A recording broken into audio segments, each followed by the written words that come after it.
Alright, hello again once everybody. This is John. Now I'm going to show you, this is video 4. Now I'm going to show you, as everybody sees, these are my score sheets that I do, that I post up on the site with, that I use to keep score with the teams. And I want to show you how I get to tie this in, where I have the player, the position, rating, the average, and the home runs. Now, since I like to do them on here, I don't like to always type out the name and then have to look up the position and the ratings, their average of their home runs. So what I did here was I wrote a lookup table. I don't know if anybody's familiar with a lookup table is. It's a VLOOKUP, a vertical lookup. And what we're going to tell the vertical lookup to do is to look up the name and to match the stats, which this ties back into the leaderboard, on the player's stat tab. And then we're going to say, once I type in that player's name, look it up, pull the information. Pretty simple. So in this one, I want to do the position, and here the rating, average, home runs. So in this position I write VLOOKUP B3 on this page. And what that says is, once I type in the name into this cell here, B3 here, look it up on the leaders, on the league leaders, which is right here on the league leaders page. And then it says player stat tab. So it's the leaderboard, is your main Excel sheet, as you see the XLSX, and then the players tab. And then it says from cell A3 to U.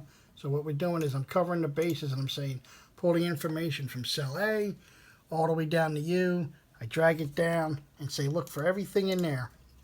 And then how the VLOOKUP is written, it says, okay, this part here, it says, okay, the 3 is your column that you want to look up in that stat tab. And what you do is the column, the VLOOKUP always starts from the left. Always to the left of what you're pulling. So in here, this is 1, A is 1, B is 2, C is 3. So what I tell it is, okay, in this one, pull the information, column 3, and then you hit false, which means it has to be an exact match. I can't miss a name or a letter.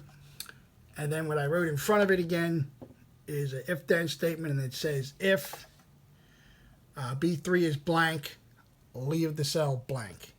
Otherwise, if you take off that B, you'll just have a bunch of NAs in here because there's no information in cell 1. So if you see what, so I set it up that I can type in any name from any player of any team that's all located inside this. And this has every single player from every single team, except the pitchers, because I play a DH in this league. Otherwise, the pitchers would be on here too, so I could pull them. And the VLOOKUP's pretty easy to write. You just come up here to your function tab, and since I'm not going to say this, I can show you how you do this. You just type in here the V function tab, and first of all, I want to clear it out first. I want to clear this out so that there's nothing in the cell. And now that it's blank, there's nothing in there. But let me show you how it works in the end. If I come in here to 2, and let's type in Pete Rose. We're going to type in Pete Rose, and when I do this, and what you'll see is everything pops right in: his position, his rating, his current average, and his home runs. Yes, he is batting .340. He's having a pretty good season. And then once you take the name out and you delete it, and then you unclick it, the information disappears because there's nothing in the box. So let's say you just type in something wrong and you put it in. Now you get the NAs, and that's where your false comes in, because otherwise what it would do is we would try to search for anything that's close, and usually it pulls the first thing, and we don't want to do that. So you always want to go false, so it's an exact match. But to write the VLOOKUP's pretty easy. You just come in here, you hit your function key, you tell it what you want to do. And you can type in here an abbreviation, so you want to go V look, and it'll give you the V, of course, me see if I can. You can do either. Well, for this you have to do the VLOOKUP. And of course, can't find it. All right, so here's the VLOOKUP, and you just want to hit the VLOOKUP. And what you want to do is it gives you these boxes here for the information. And it says your lookup value. Well, your lookup value is what you're going to be typing in. You want the lookup to be in here. So you want to hit B3. And I don't ever want that to change, so we can change that by putting a little $sign in there. Okay. Now your table array.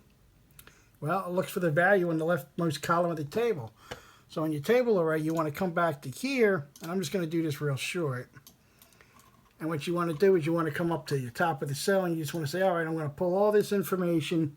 You highlight this all, and then you highlight all the information, the averages, and then you just drag it all the way down to the bottom, like so. And then it gives this thing where it says, okay, player stat, and then it automatically fills in the what you're doing because you just highlighted that.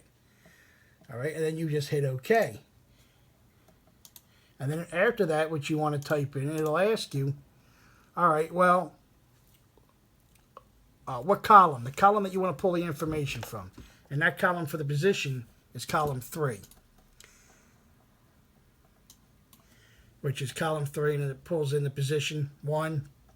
For that one, it's 2, and then 3 is the 2 is the position, 3 is the rating. And then I'm just gonna clear this out. Once you start the formula, it just keeps going. And just drag that back up so the formula is in there. So after that, after it enters in that in, then you just type in 2, and that's the column that your player position in, and then your comma, and then your false. Now, when you originally write the VLOOKUP, it's just going to start with a VLOOKUP. Then you have to go back into there and then write your if-and statement, which I always liked and love the if-and statements. Keeps everything nice and neat. Otherwise, you would just see zeros and NAs there. And as you see here, everything's blank. And that's easy again. You just write equals if, and we're just saying if B3 is empty, leave everything in the lookup cells empty. And that's how I do these. And it all ties into all 3 stages, which is your single Excel sheets with your leaderboard. And then I said, oh, once I have the leaderboard, why can't I should be able to make these sheets, and everything should be with a lookup table. So you type in any of the players' names that you have in your VLOOKUP, which could be good old Rusty Staub. You type in his name. Now, if you type his name wrong, like here, you get the NAs. And then again, you want to go back. And then we type in his name correctly. Doesn't matter whether you use small or caps. That doesn't really matter in a lookup table. And as you see here now, it pulls up his position. I have him DHing against left-handed pitching. And as you see, he's not having a very good year. But who is? Mickey Mantle's having a nice year. So let's put the caps on. MICKEYMANTLE. And if you put in Mantle, and it doesn't matter, it just changes it right over. Center fielder, and there's all the information. And that's great, because now you don't have to look it up. Once you put it in, and that's pretty good. So now let's say, oh, well, I don't want him to play center field. I don't want that to be his permanent position. I might want Mickey Mantle to play right field. So I go, okay, you're going to come in here. You're going to find your way back to your American League. You're going to find your way back to your Yankee Stadium, your Yankee players. And this is where I have the information originally posted. So I just go in here and say, okay, Mantle, today you're going to play right field. And we change it to right field. Now what you have to do is you have to go back to your league leaderboard, because that's where the VLOOKUP is pulling your information from. So once I come here and I update it, now it's updated. And I want to hit update, and then I'm going to hit X out, and then I'm going to hit save, because I want to save it. Now when I go back, and I go back into the thing, now you see he's playing right field. And that's what's great about the auto updater, because it updates all the stats, and anything that you put in that original team Excel spreadsheet. And for me, playing the games are fun. Half of doing these things is half the games are fun, and half the stuff is doing these stats and setting up these Excel sheets, which I love doing. And as you see, I make them all different for all different. Every individual team in the 64 has its own individual score sheets. I'm going to cancel that. I'm not going to save anything in here, and I'm not going to save him because he will be the center fielder. But as you see, to come to the ballparks as I play, I leave the names in there because I don't always want to type them out. If we're playing a series, I kind of go back and forth. Like, we can open up the red score sheet, and what it's going to do is, you see, I already have some players' name in there from the last game. I'm pretty much going to keep the same lineup. So what it's going to do is same thing on your here as it does on your leaderboard. It's going to ask you, do you want to update the information that you put into your individual sheets? And I'm going to say yes. And as you'll see, all the averages change. All the averages now change to the current average, which is pretty cool. I'm going to do that again so you can see that. So you're going to open up your stadium, and if you're going to keep the same lineup, you just hit in here and you hit update, and as you'll see, all the averages will change too. This is what they were the last game on the May 20th game that I played. This will be for the May 22nd game, and as you just see, all the averages just updated, and the home runs and everything in there's blocks updated. As you see, the Reds are having an excellent season. As you see, Popovich got 12 home runs. Deron Johnson's got 6. To me, this is the best hitting team, one of the best hitting teams in the league. Also has solid pitching. And then down here, I just put the pitcher's name with that and the ERA, which is just manually typed. And I have a picture of the ballpark that they play in and the ballpark numbers with the logos. Pretty cool. I like it. It's fun. You see, I get pretty in depth. I'm always changing these, always updating, always changing them around. I post them on the board for people to use. When I post them, they do have the lookup table. You'll have to remove the lookup table so that you guys, if you want, you can manually type. Or if you do them now like I do them, you just have to write your own lookup table, which once you write one and you write a few of these are pretty easy. You get the hang of it. Excel, writing formulas in Excel is not as hard and not as difficult as you think it is. Some of them look long, but like I said, my longest one for my Excel sheet is the easiest one to write. It's just an equals, and it just copies all the pages down. In here is my standing sheets. I know everybody likes to do their own standing sheets. In here I have a formula. These are the current standings on my 64 team. I do a formula for figure out the win percentage and the games back. The games back formula is a little tricky because you have to add 2 plus add 2 again to times it by 0.5. Add them, and that formula was one of the harder ones to write, but it automatically figures out the games back. And then I also wrote a macro in here. I don't know if anybody knows how to use a macro. All a macro is a recording of what you want to do so that the next time you don't always have to reorganize the teams. And all you do is after you record the macro, you name it, and then the macro says right here standings. And what this does is this will auto sort the standings according to their win percentage. Again, you just hit that, you hit the run. As you see, everything goes through, and it will.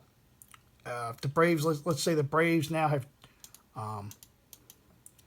let's say the Braves have 40 wins, or the Pirates. Say the Pirates have 40 wins, and it says minus 5.5. Well, they're really now would be in the lead. So you just tell right here, and you run the standing sheet, and as you'll see, they'll pop right in the first place, like that, and then they're 5.5 games up.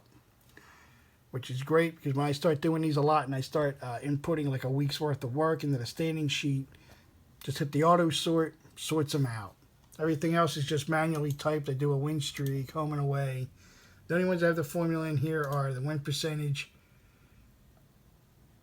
and the games back, which is pretty cool. And I'm not saving that. And that's pretty much how it goes. In here I keep a file with all the logos and everything that I want to keep that I put on the Excel sheets. That's just an easy import, but that's pretty much how I do it. And then I have ones for you guys that I make the files with the masters. This is the new master that I'm working on. A dice roller. a modified dice roller. Here, if you push F9, we'll roll the dice. It has all kinds of stuff in it. I did not do this one alone. Someone did help me with this one. Did a lot of the legwork. And here, did a lot of the legwork on here. So, I just want to give credit to the guy that helped me with that one, which was very nice. And this is the new leaderboard that I made that I posted on the page earlier in the week. And that's pretty much it. But I thank you guys for watching and hope everybody enjoys. If there's any questions, feel free to ask me. You can always send me some stuff. I'll write the formulas for you, no problem. But enjoy.